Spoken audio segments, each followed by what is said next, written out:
comenzamos entonces.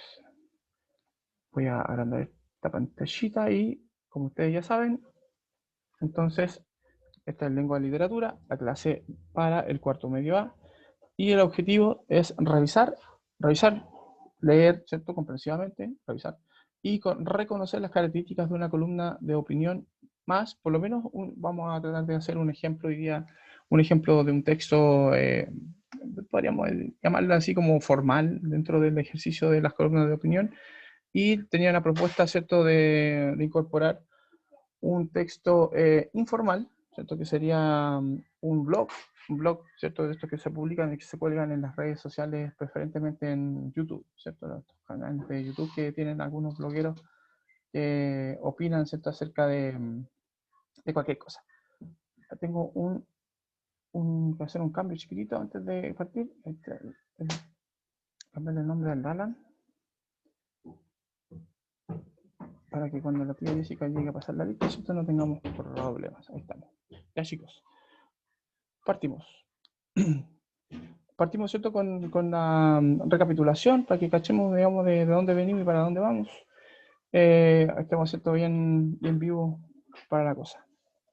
Dice, ¿qué hicimos en la clase anterior? En la clase anterior contextualizamos la obra de Luis Barrales para mejorar, ¿cierto?, nuestra comprensión de lectura de esa obra, particularmente, ¿cierto?, la que estábamos revisando, que era La mala clase. Su significado y su sentido está en la misma prueba, alojada, ¿cierto?, al principio de la prueba, donde están las instrucciones, está alojado el video, ¿cierto?, de la clase para que ustedes lo revisen, si es posible antes. Yo les di más tiempo para desarrollar la prueba, de 60 minutos, que era más o menos lo que estaba estipulado para hacer la prueba, les di 90 para que alcanzaran a revisar el video, ¿cierto?, y pudieran, digamos, ocuparlo para responder en la misma prueba, digamos, como evidencia. ¿Ya? Así que está ahí, y hay otro material también disponible dentro de la misma prueba para que revisen. Dice como documento adjunto, ahí, revisen los documentos adjuntos que les podrían ayudar a responder la pruebita misma, ¿cierto? Así que ahí está, bien entretenida, bien interactiva la prueba. ¿Qué haremos en la clase de hoy? Revisaremos las características de las columnas de opinión, considerando un ejemplo formal y otro informal. Si alcanzamos a hacer el informal, porque si no, lo tomamos como referencia, más que nada. Y preguntar si estos aprendizajes son valiosos. La respuesta, claro, siempre es sí, por algo están aquí dentro de lo prioritario. Pues nos permiten entonces estos aprendizajes reconocer, primero, la importancia que tienen las columnas de opinión en la formación de una propia opinión, de una propia perspectiva personal, y también saber un poco, informarse un poco también de las partes que hay en torno a un tema que se presenta polémico. Es una forma, digamos, de también tomar posición, ¿cierto? Entonces, primero me informo a través de los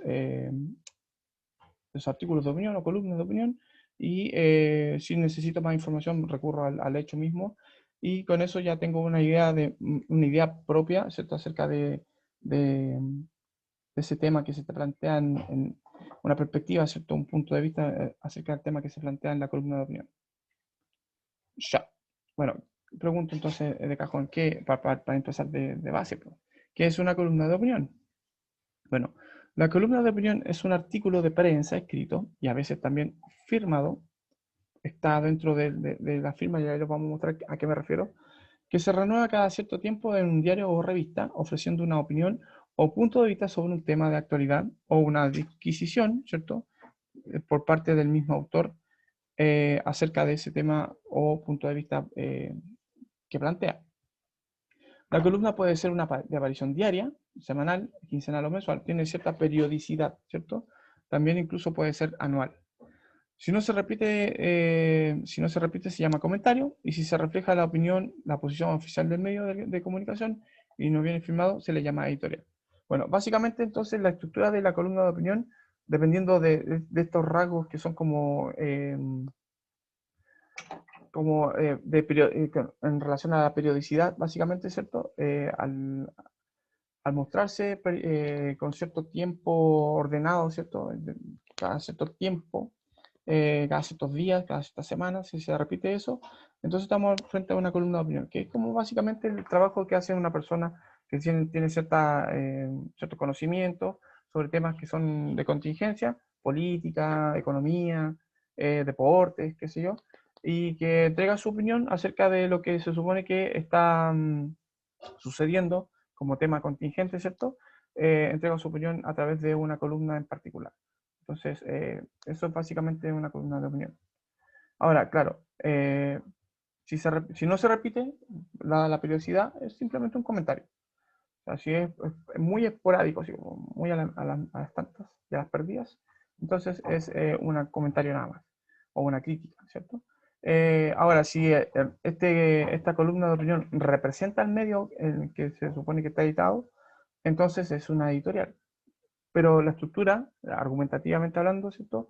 Es la misma, tiene la misma forma argumentativa, la misma estructura y todo. Ya, ahí está, entonces, revisadito. Y a propósito de estructura, ya a esto me refiero, ¿cierto? Bueno, aquí nos sale la firma, o sea, sale la firma, perdón, pero nos sale un rasgo que es distintivo de las columnas de opinión, permiso, que sería en este caso, ¿cierto? La foto de quien escribe la columna de opinión, ¿ya?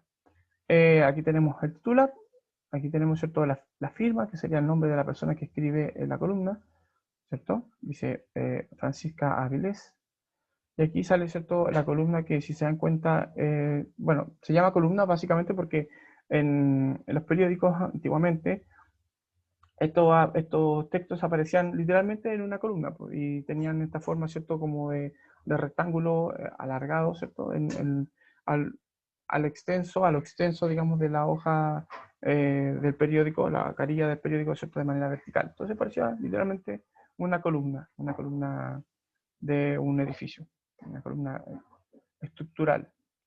Y ese es el nombre, de ahí viene el nombre. Bueno, ahora no tiene necesariamente esa forma, digamos.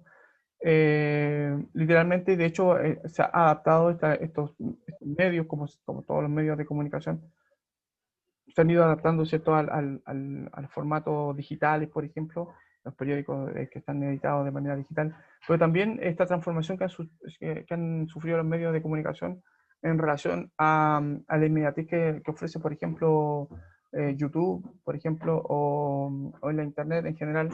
Y estas columnas ahora se editan de manera audiovisual. Entonces los columnistas, por ejemplo, presentan la información ya como lo que se conoce como un blogger. Un blogger hace columnas de opinión. Ahora, la diferencia radicalmente, ¿cierto? En el sentido de que un blogger en realidad no es un columnista, pero en estructura sí, es que el blogger no trabaja por un medio en particular. El columnista sí. Y esa es la idea. De hecho, el columnista tiene un contrato con el medio como columnista y le pagan, ¿cierto?, para que él escriba cada cierto tiempo, una semana, todos los jueves, por ejemplo, o cada quincena, no sé, o cada una vez al mes, dependiendo, ¿cierto?, del columnista y de los hechos contingentes que estén sucediendo. Entonces, se le paga un sueldo para que escriba una columna, ¿cierto?, en relación digamos, al oficio que desempeña, su área de conocimiento, su experticia. ¿Ya? Entonces aquí en una primera parte, en el primer párrafo, ¿cierto? El columnista o articulista presenta el tema, hace una introducción, ¿cierto? Desde lo que va a hablar, o sea, una contextualización, dice más o menos el hecho, ¿cierto? Que va a entregar su opinión. Luego, en verde aquí, ¿cierto? La parte más extensa está no solo la opinión, sino también los argumentos que va a utilizar para poder apoyar esa opinión. Y finalmente, en un párrafo final o dos párrafos finales, ¿cierto? Él cierra, sintetiza, remata, ¿cierto? Concluye redondea, ¿cierto? También acerca de lo que él se supone que está opinando y deja abierta la posibilidad de que obviamente esta interacción argumentativa se produzca luego. Se entiende que los medios de comunicación permiten, por ejemplo, que las personas interactúen con el medio a través, por ejemplo, de las cartas. Entonces, claro, los medios de comunicación publican en la sección opinión lo que piensa el diario, lo que piensan los columnistas que contratan y hacen una suerte como de de recoger distintas visiones para que el diario se muestre pluralista, ¿cierto? O sea, que no sea solamente una línea política, una línea editorial, sino que sean varias líneas políticas y se recojan todas esas visiones. Y las personas que leen el periódico, ¿cierto? Sus suscriptores o los lectores, ¿cierto? Habituales del medio, posteriormente escriban cartas y ellas expresen su opinión. Entonces el medio después, obviamente, filtra esas cartas y edita, ¿cierto? Y publica las cartas que interactúen con esas columnas, con esas opiniones, con las editoriales, qué sé yo. Y así se va construyendo una suerte como de diálogo. Claro, entendiendo que el periódico sale un día, al otro día salen las cartas y al otro día salen de nuevo y así sucesivamente se va como produciendo un diálogo a largo plazo. No un diálogo inmediato como podría ser una conversación o un debate. Ok, aquí por ejemplo yo tomé como referencia sin caer en polémica, no quise, no quise tocar ningún tema polémico hoy por hoy, y que sin embargo igual es un tema que se podría debatir. Una columna de opinión que fue publicada el 11 de agosto, a propósito, ¿cierto? Que a mí me interesa porque más allá del tema que se debate en este caso, ¿cierto? Que se discute en este caso, también es un tema que tiene que ver con la asignatura, pues, o sea, nuestra asignatura se llama lenguaje y comunicación, lengua y literatura, ¿cierto? Entonces, este es un tema de lenguaje. Luis Barrena Linares, entonces publica esta columna de opinión a propósito en Cooperativa. Y aquí tenemos justamente, y por supuesto, este ejemplo de cómo el medio de comunicación, que normalmente es un medio de comunicación radial, la radio cooperativa, no sé si la cachan, aquí se transforma, ¿cierto?, en un medio de comunicación digital. Pasa a ser como una especie de periódico digital. Entonces, dentro del espacio, dentro de todo el espacio, mira, aquí están todos los tags que vendrían a ser, ¿cierto?, los temas que toca las distintas columnas de opinión que aparecen en este medio, que están ordenadas, ¿cierto?, categorizadas de aquí, de acuerdo con estas categorías, valga la redundancia, pero también por fecha, también, ¿cierto?, no sé, por cantidad de, de likes que puedan tener, no sé, de alguna manera las van clasificando y aquí están como las más relevantes, ¿ya? Entonces, esa es la idea que yo les quería mostrar, que cómo se ha digitalizado, en este caso, ¿cierto? Un medio que tradicionalmente era solamente radio difundido, o sea, perteneciente a las radios. El lenguaje de género e inclusión. Ese es el título y es el tema, ¿cierto?, de que va a hablar la columna de opinión en particular. Entonces, destacado, ¿cierto?, este punto. Voy a ver si... Bueno, también tengo que reconocer que ahora como las columnas de opinión y los medios digitalizados también tienen y conviven con la publicidad para poder subsistir como medio, como prensa, entonces de repente las columnas de opinión van perdiendo su forma de columna, dando espacio, ¿cierto?, a que aparezcan estas publicidades que son como un poco invasivas. Entonces yo filtré todo eso, traté de filtrarlo y llegué hasta aquí no, porque después ya empezaron a salir publicidad, entonces si se dan cuenta la próxima presentación ya es copiar y cortar y pegar, ¿cierto?, el texto en sí, ya, no con la forma tal como sale en el medio. Yo corté esta parte del texto, este encabezado, ¿cierto?, para justamente destacar al autor, que esa vendría a ser la firma completa de una columna de opinión. La columna de opinión no solamente tiene el nombre de quien escribe, a veces incluso incorpora una breve descripción de la persona, si es un abogado, si es un profesor, si es un periodista, si es un futbolista retirado, ¿cierto? Dependiendo de quién es el columnista, ¿cierto? Hace una especie de presentación del mismo, se indica su nombre, se muestra una fotografía, generalmente es así, ¿cierto? Esta es la forma, digamos, más generalizada de lo que podría ser considerado una columna de opinión. Muchas veces la fotografía o la imagen que representa al autor, al columnista, al articulista, ¿cierto? Puede ser también un dibujo, iba a decir una litografía, pero no es una litografía en realidad, es como un dibujo a lápiz, pero no una caricatura, sino que como un retrato ilustrado, digamos, ilustrado gráficamente del artista, ¿cierto? Del articulista, del artista, del columnista. Entonces, claro, a veces es así, o a veces literalmente es una fotografía actualizada, por supuesto, no sale una foto de un cabro chico, ¿cierto? Cuando era Luis Barrena joven o adolescente, no, porque esta es como la edad en que tiene, para que se entienda también. Eso le da como, primero, una identificación al que escribe la columna, obviamente. Nosotros sabemos que la persona que está escribiendo, él es. Pero también le da un carácter, pues se entiende, digamos que eh,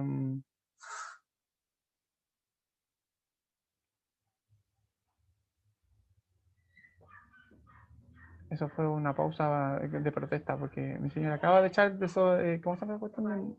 Radio mata mosca y yo soy súper alérgico a esa cuestión. Pero igual va acá y para acá. Bueno, eh, problemas de las cosas en vivo. Voy a empezar a llevar la cuestión y voy a estornudar. Bueno, les digo entonces que, que nos sirve para poder identificar a la persona que escribe, darle seriedad también, pues se entiende que si yo leo una columna de opinión a propósito del lenguaje de género e inclusión y veo la imagen, ¿cierto? Digo, título es este, señala el título, ¿cierto? La orientación del autor frente al tema y en relación a las dos cosas digo, el tema entonces está tratado de manera seria porque aparentemente el caballero es serio, parece que es un profe, tiene como esa pinta. Ahora, si dijera ahí que él es profesor, sería como mayormente interesante, ¿cierto? Leer el texto. Leer el texto. Es como una forma de atraer también la atención y el interés de los lectores. Bueno, dice entonces Luis Barrena Linares, el tema que señala, ¿cierto? Es el lenguaje de género e inclusión, la fecha, también importante porque de esa manera nos indica el contexto en el que está publicándose, esto es 11 de agosto de este año, 2020. Tenemos, ¿cierto?, que Luis Barrena tiene, ahora aquí están los enlaces para otros de sus columnas de opinión, otros de sus artículos que él ha publicado en Copatía. Eso nos dice, ¿cierto?, que es un columnista eh, asiduo, ¿cierto? El primer párrafo de la presentación dice: escribir, reflexionar o participar en la polémica sobre el lenguaje inclusivo no necesariamente significa asumir de antemano un criterio polarizado. Entre blanco y negro podría haber espacios grises que a veces no se perciben o se evitan por comodidad. Para decirlo con una expresión propia del fútbol, este tema parece ser tratado sin jugar posición adelantada, aposentándonos en prejuicios que no conducen a ninguna parte. Tampoco debería mediar en ello criterios políticos populistas. ¿Ya? Ahí tenemos esto y parte del cuerpo. Quienes tenemos algún vínculo profesional con el lenguaje y o el habla pública, ahí indica, ¿cierto?, a qué se dedica este caballero, Luis Barrena, o con la docencia, no podemos pasarle de lado y dar por sentado que la norma gramatical de la que se llama el masculino genérico es suficiente argumento para zanjar la discusión y dejarla en un punto muerto. Es lo que dice la RAE, ¿por cierto? Que el masculino es el neutro. Entonces, por ejemplo, cuando yo digo todos, me refiero a hombres y mujeres. Si digo todas, me refiero solo a mujeres. Y el todes no existe, por ejemplo.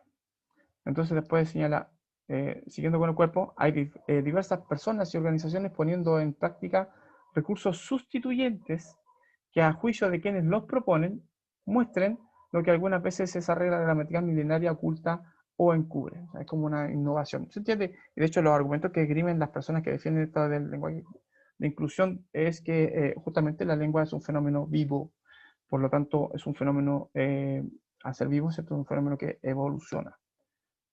Claro, es así, pero para eso hay una institución que se supone que norma esto.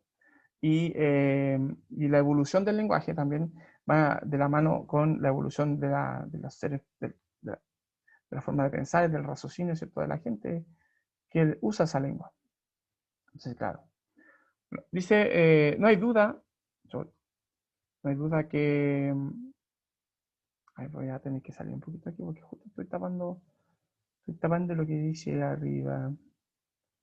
Ahí dice, no hay duda de que es un asunto sobre cómo las personas utilizan o interpretan lo que decimos. Esto es parte del cuerpo. Que el quid del problema o el asunto del problema, ¿cierto?, no está en el idioma, sino en quienes lo utilizamos también. Sin embargo, eso no es suficiente para ignorar que por mucho que nos opongamos o asumamos conductas burlescas o paródicas, entre ciertos usos que buscan la inclusión no solapada, está presente en el lenguaje contemporáneo y seguramente eso traerá consecuencias para el futuro de la lengua española. Algunas de las dudas acerca de si el masculino genérico sirve en todos los contextos para incluir a hombres y mujeres surgen cuando leemos o escuchamos expresiones como, comillas, científicos crearán catálogo genético, deportistas acudirán a jornadas olímpicas, buscamos choferes de camiones. No siempre la gente entenderá que en ellas aparecen aquí voy a agrandarlo de nuevo, incluidos científicos, deportistas y choferes de ambos sexos. Y como he escrito sexo, alguien podría objetarlo explicando que género gramatical y sexo son conceptos diferentes, lo cual es totalmente cierto. La lengua, el idioma, ¿cierto? Gramaticalmente se refiere, ¿cierto?, al género y no al sexo, que se supone que es lo que alude a lo que aluden, ¿cierto?, la organización de las minorías sexuales, a propósito de, de escandalizarse por el uso del masculino para toda la heterogeneidad. Bueno, no obstante, dice también lo que es, lo es que, perdón, que cuando se refieren a las personas suelen ser asociados. Además, en diversas gramáticas, diccionarios y libros de texto aparecen conectados directa o indirectamente. Si bien a veces el contexto o la situación nos ayudan a comprender determinadas expresiones, ello no ocurre siempre. Ni el idioma en general, ni su gramática en particular, son entidades aisladas de quien las utiliza, no son independientes de cómo vemos la realidad. ¿Ya? De hecho, pues ya fíjense aquí cuando dice científicos crearán el catálogo genético. Al decir científicos se refiere, ¿cierto?, a hombres y mujeres. Deportistas, aquí está en femenino, pero se refiere a hombres y mujeres. Buscamos choferes, aquí no discrimina si masculinos o femeninos. De hecho, nosotros vemos que en Transantiago, por ejemplo, hay mujeres que conducen los buses. Hay mujeres que conducen ciertos trenes del metro. O sea, no necesariamente se refiere a lo masculino. Pero se entiende. O sea, no hay que explicarlo porque se entiende, se subentiende. Aunque intuitivos para la gran mayoría dentro de, aquí voy a hacer chiquito, en algunas corrientes antropológicas, se considera que los principios de una lengua constituyen un conocimiento que obliga a ver el mundo de una manera y no de otra. Y a veces, por formación o deformación, la tendencia del hispanohablante es a pesar casi siempre de lo masculino como centro focalizador de toda actividad humana. La tradición, la escuela y los medios han tenido mucho que ver en esto. Percibimos hasta en el lenguaje popular, lo percibimos hasta en el lenguaje popular. El zorro no anda con zorras. Macho que se respeta no llora. Peleas como una dama o peleas como niña, ¿cierto? Y conocemos algunas que golpean femeninamente fuerte, etc. Además, existen formas femeninas a veces impensables en el mundo de los hombres, por ejemplo, testiga, comandanta, barbera y obispa, aunque la penúltima ya forma parte del diccionario, o sea, hay barberas y hay obispas también en algunas religiones. Es obvio que la discusión sobre si el masculino es a veces inclusivo o excluyente está a la orden del día. Parece necesaria la conciliación entre dos opiniones encontradas. Algunas academias, y no solo me refiero a la RAE, existe, por ejemplo, la Asociación de Academias de la Lengua Española, también con paralelo a la RAE, señala, pero no la oficial, ojo, señalan que el masculino genérico es casi siempre adecuado. La RAE y las distintas academias tienen esa conciliación de decir que el masculino es incluyente, no es excluyente, y que está adecuadamente bien utilizarlo, ¿cierto? Por ejemplo, si yo digo estudiantes, ya se entiende porque la E es como todos. Pero si yo digo todos, y también estoy diciendo masculino o femenino, no hay drama. Por el contrario, hay quienes creen que dicho criterio gramatical invisibiliza y encubre la existencia y el valor de lo femenino o de otros géneros sociales distintos del masculino. ¿Ya? También habría que decir que las opciones, ¿cierto?, para buscar la inclusión mediante otras fórmulas son muchas y variadas, pero no todas parecen pertinentes. Por ejemplo, existe discrepancia en cuanto al uso de recursos como el todo, no sé cómo se podría decir, el todes, y también en la excesiva repetición de frases del tipo las y los profesionales, cuando dice las y los profesionales, las y las profesoras, las y los interesados, interesadas, interesados y dispuestas a trabajar en confinamiento son muchas o muchos.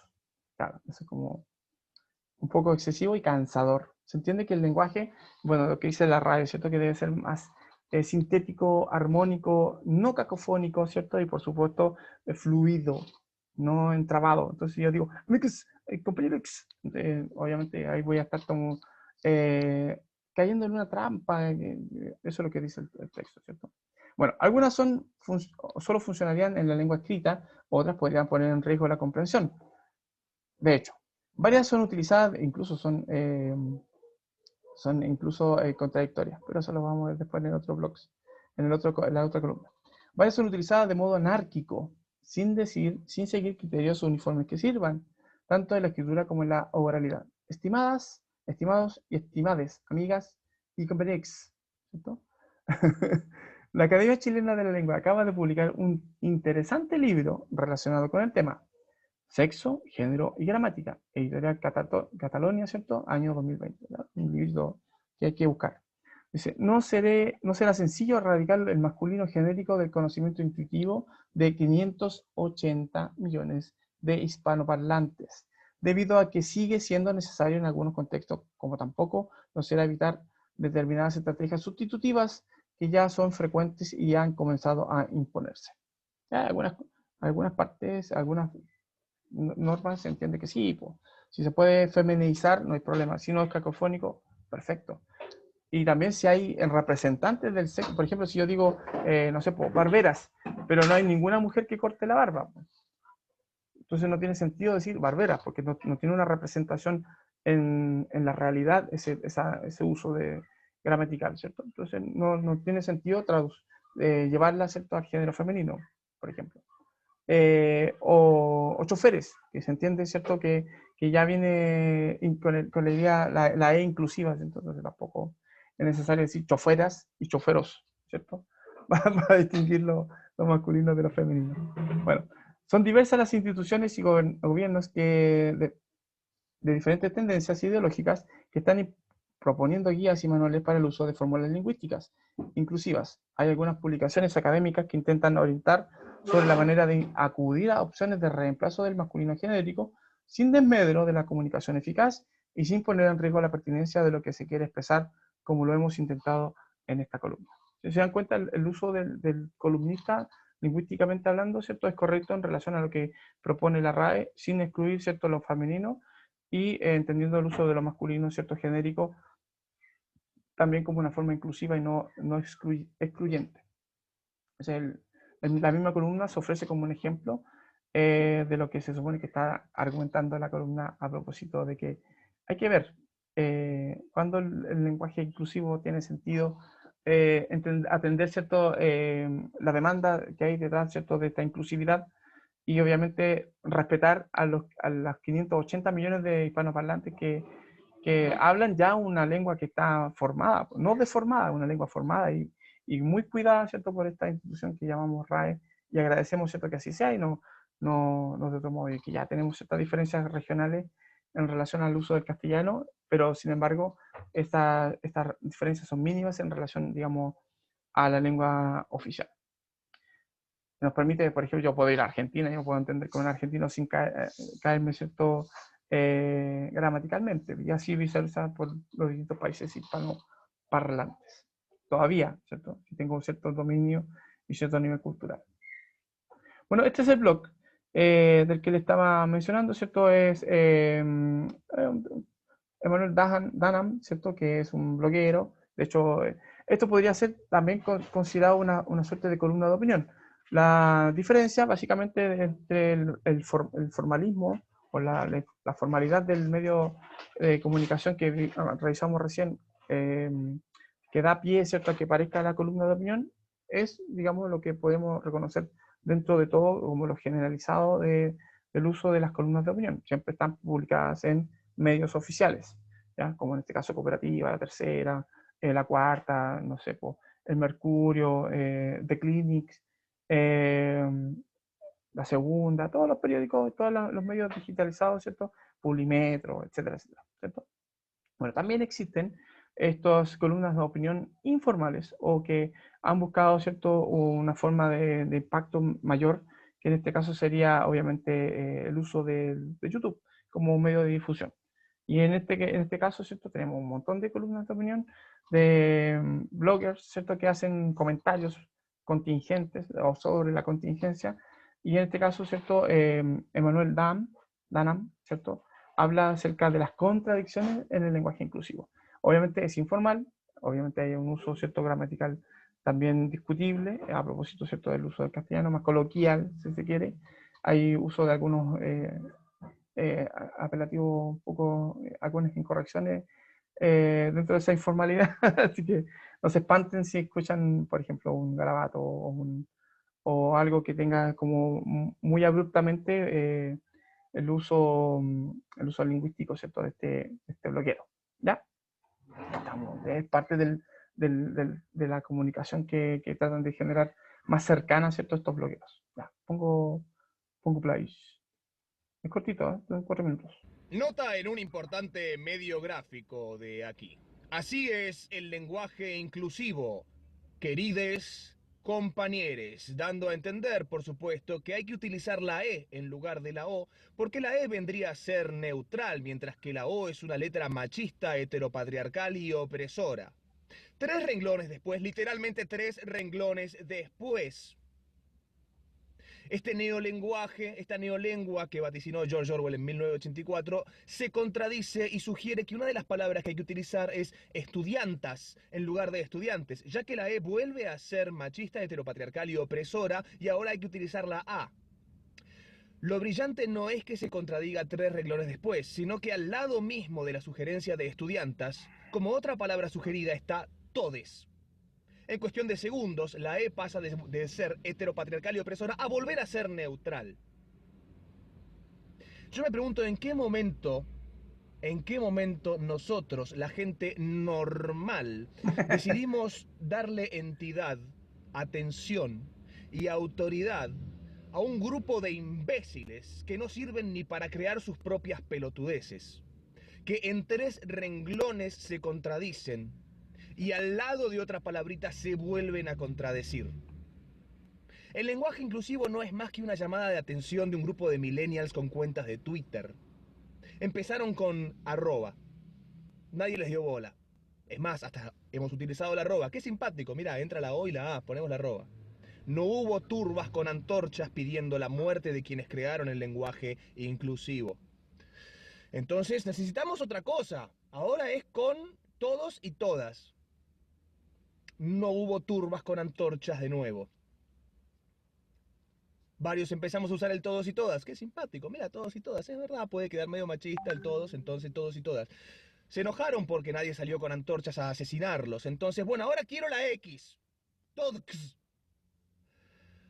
Bueno, qué yo, ya parece medio tarados, pero bueno.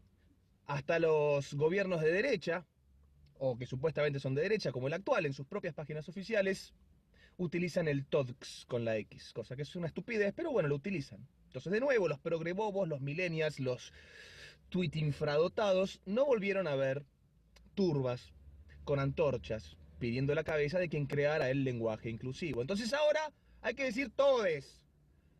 Uy, viejo, basta, ya sos un estúpido. Ah, mirá, sos un machista heteropatriarcal opresor. Es una forma de llamar la atención. Nadie le dio pelota.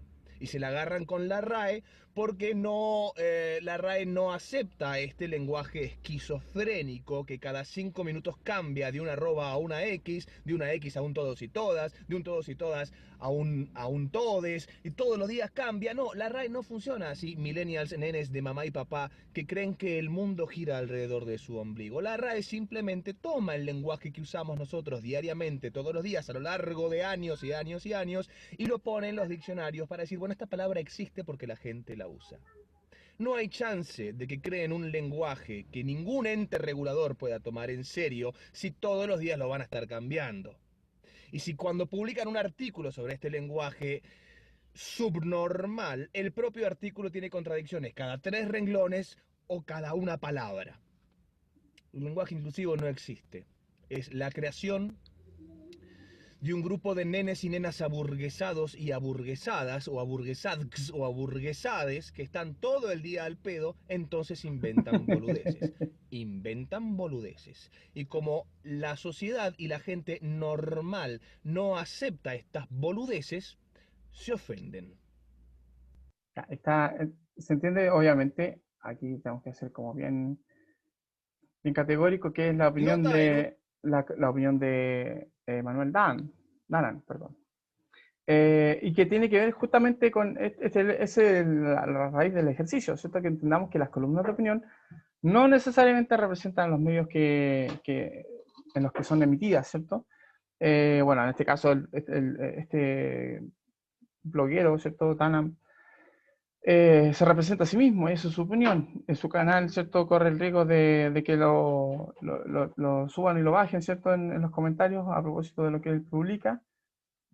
Podríamos decir que la interacción con el público es mucho más directa, mucho más inmediata, a diferencia, ¿cierto?, de lo que pasa y lo que sucede en una columna de opinión en un medio oficial donde se edita, donde se espera, ¿cierto?, la publicación, donde se espera que la gente lo lea.